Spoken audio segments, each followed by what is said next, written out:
Support comes from the Missouri Forest Products Association, committed to conservation and careful management of the state's forests to make them more resilient and better habitats for wildlife. ChooseWood.com. Welcome to St. Louis on the Air. I'm Jonathan Ahl. When Washington University neurosurgeons Albert Kim and Eric Luthard aren't teaching, researching, and performing surgery, they often think of creative ways to get information about the brain and its complexities to the masses, such as co-hosting their Brain Coffee podcast. Another one of their endeavors is putting together a live theater experience showcasing the wonders of the brain. Their BrainWorks production dramatizes real-life neurological cases to help explain the science behind the brain and its potential diseases such as Alzheimer's, epilepsy, brain tumors, and strokes. The series event is a collaboration between the Washington University School of Medicine, Barnes Jewish Hospital, and the 9 Network of Public Media. It will take place at the Loretto Hilton Center for the Performing Arts on the campus of Webster University.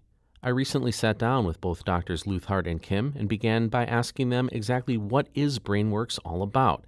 Here's Dr. Luthard. So BrainWorks is really a new genre where we're combining the wonderment of the brain with the very human experience of kind of human stories. So essentially talking about and experiencing the neuroscience of how the brain works, but seeing that really through all different dimensions, through human dimensions, through storytelling, through really visual media and entertainment. So I think that's absolutely right. So I really think it's a marriage between theater and medical knowledge, science. And in the way I mean that is not that we're doing a lecture or something boring like that, nor that it's some really heavy stuff about human disease and suffering, but this is a production that is educational, but it should be entertaining, dynamic, and fun. Poignant. Yeah, it should be fun. In many ways, we say it's somewhere in between a TED Talk and Cirque du Soleil, without us wearing tights or acrobatics. Yeah, right, exactly. maybe tights for him, but yeah, no tights for me. So, where did the idea of trying to advance the understanding of a science through art? I mean, it's certainly not a totally new idea, but where did it come from for your particular areas of specialty and research and understanding? Yeah, it really started with a conversation. Yeah, right? that's right. So Albert and I are good buddies, and we love to kind of go back and forth on just things that we love to think about. I mean, yeah, we both love the brain, but we love different aspects of it. I Right. mean, in many cases, common aspects. But for instance, as an example, our science, I'm interested in molecules, so really small nano things, and Eric is interested in networks, brain networks, and machines. And yeah, so I do brain-computer interfaces, and Albert does the molecules and the drugs. Right, and so we're both interested sort of intrinsically in how the brain works, and that was kind of how it started. We just geek out about it all the time. All the time. Right. And we wanted to bring that to other people. That's really what it is. We want to bring people into the conversation. We definitely like breaking down stereotypes here on St. Louis on the Air, and both of you two don't sound like brain scientists. You sound much more relaxed and fun, and so humor. How does that play into? That's too bad, actually. Yeah, right. How does humor play into BrainWorks and to what you do? Well, I think you really touch on an important point. Humor is really an important way of connecting on a very human level. When you can laugh together, then you really feel comfortable with that person that you're laughing with. And so in creating BrainWorks, we really created something where people really explore the full gamut of emotions. For instance, there's a lot of things in there that are funny. There's a lot of things that really will make you laugh out loud. But there's also, quite poignant moments where it really that there's sad moments or intense moments. And I think as you can really speak to somebody on those emotional levels, that really allows them to integrate the information that they're getting. Yeah, that's right. There's some neuroscience to learning. People hear about the fact that, for instance, if you're learning some lesson, that some intense emotion might actually burn that in your brain, so to speak. And so actually, I think it's receiving this kind of neuroscience knowledge in this kind of venue where there's poignant, intense, emotional episodes, and funny episodes, by the way, maybe helps you to learn it. The brain does a lot of rather routine things that are boring, but necessary. Keeping us alive and, monitoring breathing and things like that. But it seems like the part of the brain activity that we are most intrigued with is the thing that goes to emotions. to mental health, to some of these more complicated things. When you look at the brain in its totality, how do you separate all of that out, or do you just kind of mush it all together in one, this is the awesome things that your brain does? Well, actually, that's a really good point. We tend to talk about the more human aspects of the brain in the BrainWorks production, but I like how you broke that up. So we do think about the brain that way in sort of different, more primitive terms and also more sort of high-level sophisticated terms. So for us, and please interrupt me if I'm wrong here, Eric, we think about the brainstem, and that's like sort of the lowest part, the most primitive evolutionary part of our brain. Our reptile brain. Yeah, exactly. That's what a lot of people call it. And that controls things like our heart rate, our breathing, digestion, things like that, things that we just have to rely on to keep our bodies ticking. And then we have higher levels. One of those, it's slightly less primitive, is the limbic or emotional area. And Eric has a lot of knowledge about this particular area. That's in common with the lower animals, but there still is sort of a very human element to that, obviously. Right. So emotion. even like some of the most primitive animals or mammals have emotional experiences like fear and scared hunger. of snakes, for instance. Yeah, right. And I think what's interesting, then we get to the higher level, which is, the things we ascribe to human kind of notions like awareness, self-awareness, decisions, rational logic. Executive function, strategy. You know? And the interesting thing about it, though, is when we really get into kind of putting this all together, when we think about ourselves, that each of these layers plays a role in our human experience, meaning that's right. Kind of, like that deep reptilian brain, that notion and those notions of fear can strongly influence how you make decisions. They can strongly influence whether you make the right decisions or what direction that you go into. And they're all but also your higher level cognition can influence your emotions, and it goes back and forth. Our minds are really this composition of our evolutionary biology, which is really cool. The sort of evolutionary conflicts that allowed us to survive all these years. Yeah. So I'm grateful that my brain keeps me breathing and keeps me. I'm grateful without thinking for that, about it. Without right. thinking about right. it. But I'm intrigued as to why it makes me cry 3 different times during Toy Story 4. Yeah, me too. So, I mean, is that an easy answer to that, or is that just scratching the surface of how complicated our brain is and kind of some of the things you want people to walk away from BrainWorks thinking about? You'll definitely connect on those moments. So, for instance, we talk a lot about emotions. We talk a lot about the connection of things where emotion, memory, and things like smell kind of all run together, right? And so you were talking about Toy Story 4. A lot of these animated stories are exceptionally good at capitalizing on experiences that really tap into these primitive motifs that cause you to have emotional responses, these feelings of connectedness, separation, things that kind of issues that we experience as children, for instance, that are quite profound. Those bring us back. And again, if we experience a memory, a lot of times we experience an emotion, hence the crying with Toy Story 4. I mean, it's really the neuroscience of nostalgia is what you're talking about. And in Toy Story 4, or, I was just watching Spider-Man Far From Home, and I was kind of bawling, actually, in the end of it. I mean, that is a sort of a visible and sort of contextual reference to maybe something you had felt when you were younger. We talk about this a little in this new play. Smells are really good at that. So smells have direct connections to our memory and emotional centers, like direct, in a way that our other senses don't. Our other senses are sort of filtered through another system. That's our thalamus. For instance, these egg-shaped organs in the center of our brain that really filter a lot of the sensory input coming in. Sight, sounds, touch, that's all filtered. Smell is not filtered. So when people are trying to sell a house, and I know Eric moved recently, and that was maybe a little painful, but there's some other aspects of it that are interesting, like, when you're trying to show your house to people, you want to have an apple bread in the kitchen. Or have an apple pie, like a fresh apple pie sitting there on the dining table, because that reminds somebody about when they were young, having mama's apple pie or something like that. Good feeling. Unless they had some trauma in their childhood that was apple pie related. True. Well, then they would not buy the house. Maybe their father was hurt by apple pies. That's right. Yeah, that's right. possible. Trauma related apple pie would be a great band name. So when people come out of BrainWorks, what do you hope that they think or feel? What is the goal? How do you define success when someone comes out of BrainWorks? No, that's a great question. I think 2 things for me is, one, they share Albert and my wonderment for the brain. We just think it is such an amazingly cool thing, and how kind of our understanding of it plays a role in every moment of our life.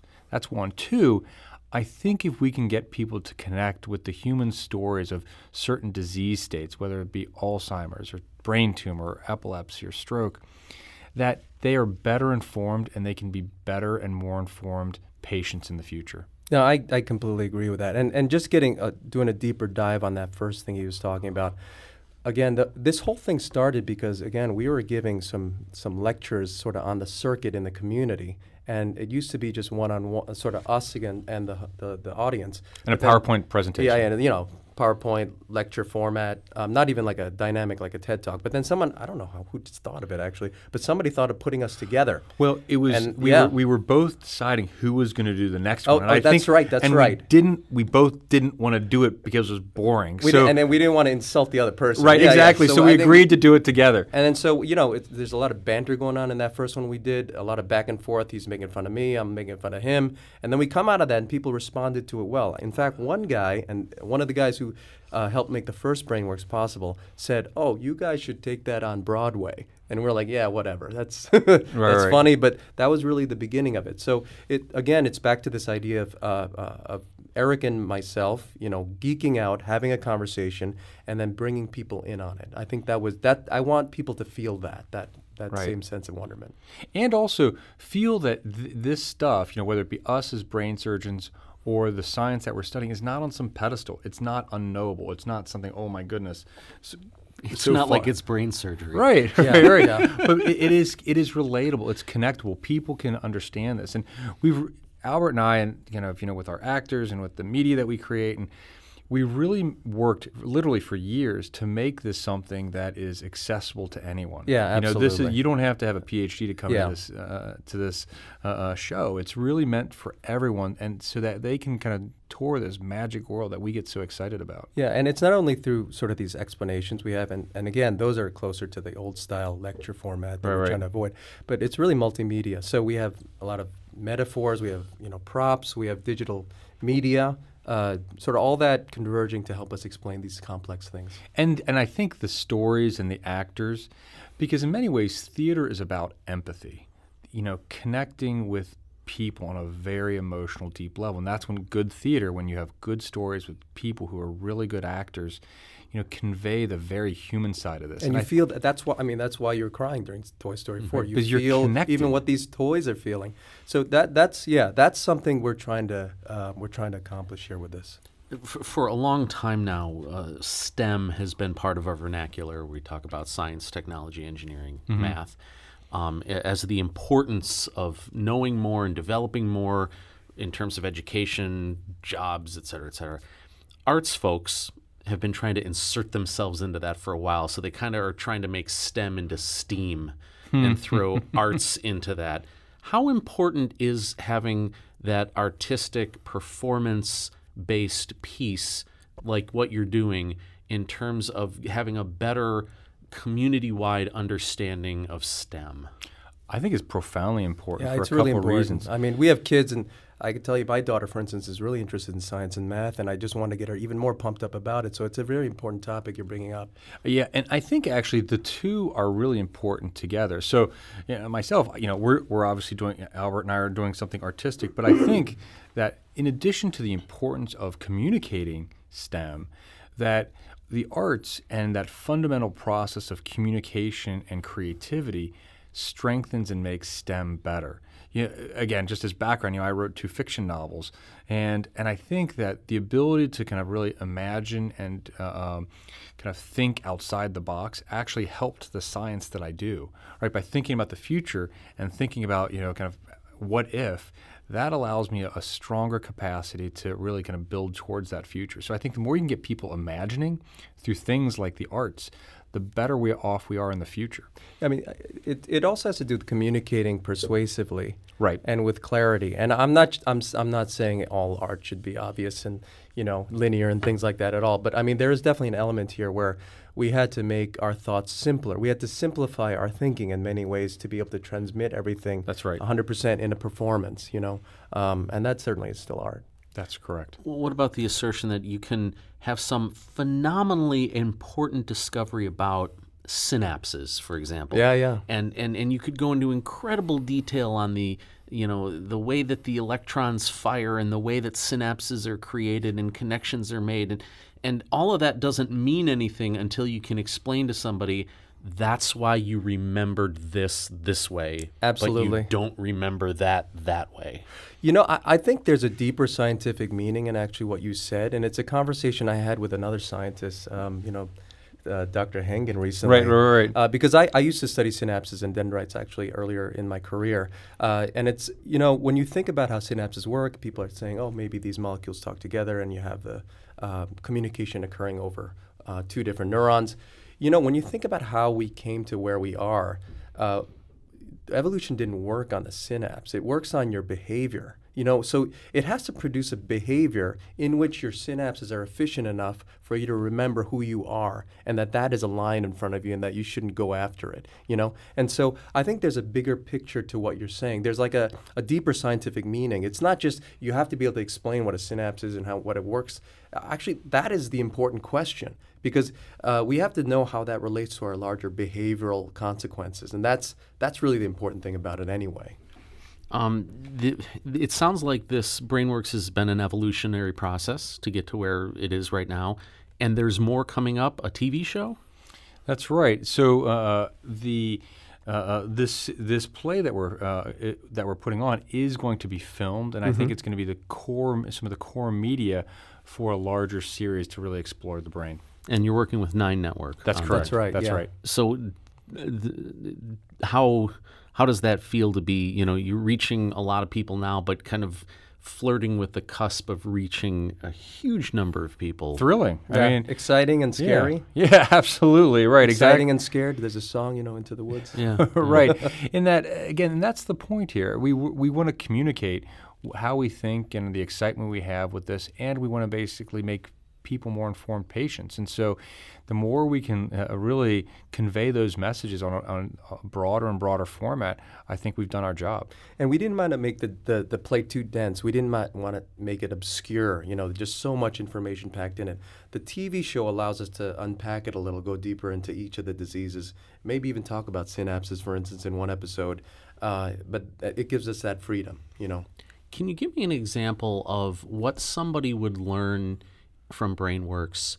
Because you talked about being a better patient. What could somebody learn from BrainWorks, and how might that change their approach to their own physical and mental health and their own interactions with their doctor? What would that look like for someone? Well, one example that comes to mind is sleep. And this is a great example. We talk about, for instance, one of our stories is about Alzheimer's. And we talk about really kind of what are some of the, what causes Alzheimer's, what are some of the toxic proteins involved with Alzheimer's. And as it turns out, sleep plays a critical role in the maintenance of our brain function. It helps in clearing out those toxic proteins. And so getting good sleep is important as a really life maintenance tool. It's not just feeling good and being sane through the day, but to preserving your mind both in the present and the future. Right. So controlling your cholesterol or something, or like controlling your high blood pressure. That's exactly right. It's the equivalent. The same level of as doing that is what we're saying sleep is. Yeah. It's so and sometimes people kind of brag that they didn't get much sleep, or they're working so hard and they're doing all this, but it's not getting good sleep is like being a smoker. Yeah, exactly. For your brain's health. And I think if we can drive that home and people, have better and healthier sleep, we've really impacted the population. Now, there are other interesting aspects about sleep which are a lot more speculative. Like, okay, sure, so sleep is helping to remove toxins that might be related to dementia and other diseases and like that. But why exactly is it? Why do we sleep in the first place? Yeah, exactly. Because, I mean, when we were cavemen, we weren't living necessarily until 100 years old, for sure. I mean, we were usually dead by probably 20, 25 because of infectious disease. Mm-hmm. So what exactly was the point of sleep back Well, then? the thing right? is, even yeast sleep, fruit flies sleep, everything throughout, kind of the animal kingdom essentially sleeps. Except my daughter when she was 4. She did not sleep. But yeah, my 12-year-old still too. Yeah, they sleep evenally. You know what I mean? That and eat their vegetables, Yeah. So getting back to the performance, how did that collaboration work? I mean, was there a science side and a performance side, or did the science guys get involved in the performance and the performance people got involved in the science? What did that collaboration look like? It's been a whole crazy stew. Yeah. I mean, it really has. 4 years stew. Yeah, and it's where we really have cooked it up, where it's been the combination of story creation, where we've collaborated with some writers to get some of the core, human elements. We've inserted science.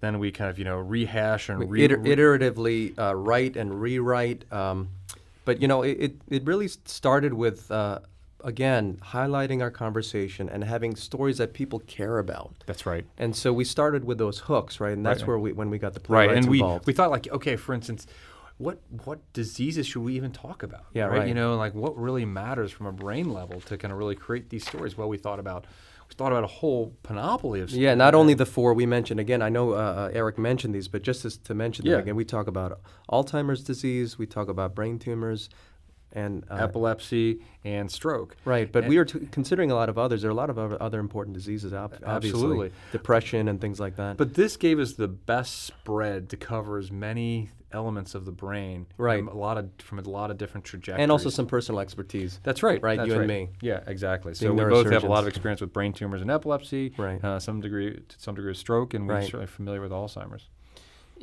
To wrap up, can both of you tell me something how you feel your brain has improved by being involved in the BrainWorks project? That's a great question. I love that. It's a very meta. Yeah, right, exactly. Well, certainly preparing for this play is the cognitive equivalent for us as doing an Ironman triathlon, meaning that the preparation that it takes, for instance, I think we've got around 120 pages to memorize, down cold. And that really training your brain to really memorize, to remember something word for word. And then deliver it naturally. Right, that's right. That's exactly right. The tricky thing. And that really is, essentially kind of our hippocampus, the organs that are responsible for memory in our brains, are doing push-ups like crazy, to really kind of incorporate all that information. I mean, maybe another way to put it, at least from my perspective, I think for an actor to play a brain surgeon on screen is probably reasonable, but for a neurosurgeon to act, I think that's almost unreasonable. It's been really difficult. So our brain is on overdrive. He's right. Yeah, that is right. That was Dr. Albert Kim alongside Dr. Eric Luthart talking about their upcoming production titled BrainWorks. Barnes Jewish Hospital, in partnership with 9 Network of Public Media and the Washington University School of Medicine, will present the live theatrical performance in 4 one-act plays July 19th to the 21st at the Loretto Hilton Center for the Performing Arts on the campus of Webster University. Tickets are now on sale and can be purchased online via Eventbrite and barnesjewishhospital.com. Limited opening night VIP experience tickets are also available, which include an exclusive VIP reception directly after the performance with Drs. Kim and Luthart. St. Louis on the Air is a production of St. Louis Public Radio, 90.7 KWMU. Thank you for listening. I'm Jonathan Ahl.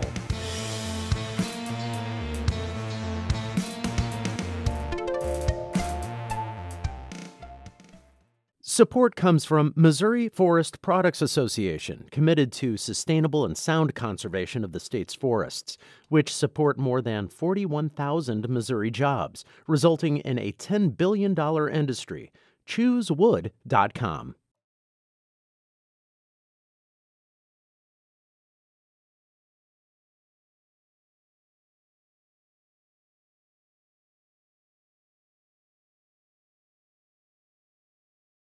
St. Louis Public Radio's The Gateway gives you the day's news first thing every weekday morning. From the ever-evolving relationship between St. Louis City and County to developments in the Missouri and Illinois state capitals and reports from our correspondents in Rolla and the Metro East. We put it all in a roughly 10-minute package with clarity and context. Download The Gateway wherever you get podcasts.